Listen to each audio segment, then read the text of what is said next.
नमस्कार, DS4 news येवल्यामध्ये स्वागत आहे। मंत्री छगन भुजबळ यांच्या येवल्यातील संपर्क कार्यालयात आयोजित साप्ताहिक बैठक आज मोठ्या उत्साहात पार पडली। राष्ट्रवादी काँग्रेस पक्षाचे जिल्हाध्यक्ष दिलीप अण्णा खैरे यांच्या अध्यक्षतेखाली झालेल्या बैठकीत सर्वसामान्यांच्या तक्रारींना प्राधान्य देण्यात आले। या बैठकीचे वैशिष्ट्य म्हणजे केवळ चर्चा न करता दिलीप अण्णा खैरे यांनी विविध समस्यांचे जागेवर निराकरण करत प्रशासकीय यंत्रणेला गती दिली। यामध्ये रस्त्यांची प्रलंबित कामे, वीज वितरण कंपनीशी संबंधित तक्रारी, तहसीलदार कार्यालय, नगरपालिका आणि पंचायत समितीशी निगडीत तसेच शिक्षण विभागाचे असो विविध प्रलंबित प्रश्नांवर सविस्तर चर्चा करून संबंधित अधिकाऱ्यांना तातडीने कार्यवाहीचे निर्देश देण्यात आले।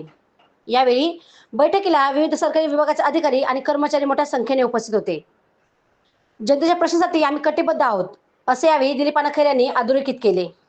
या प्रसंगी राष्ट्रवादी काँग्रेसचे जिल्हाध्यक्ष दिलीप अण्णा खैरे यांच्यासह गटनेते दीपक लोणारी, शहराध्यक्ष दत्ता निकम आणि पक्षाचे इतर प्रमुख पदाधिकारी व कार्यकर्ते मोठ्या संख्येने उपस्थित होते। दर आठवड्याला होणाऱ्या या उपक्रमामुळे येवल्यातील नागरिकांना मोठा दिलासा मिळत असून प्रशासकीय कामे मार्गी लागत आहेत। DS4 न्यूज येवल्यासाठी दीपक सोनवणे, येवला।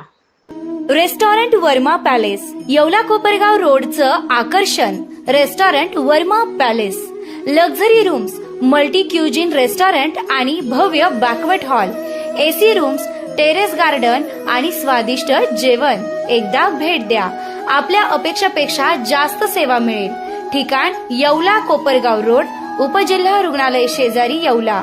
Restaurant Verma palace.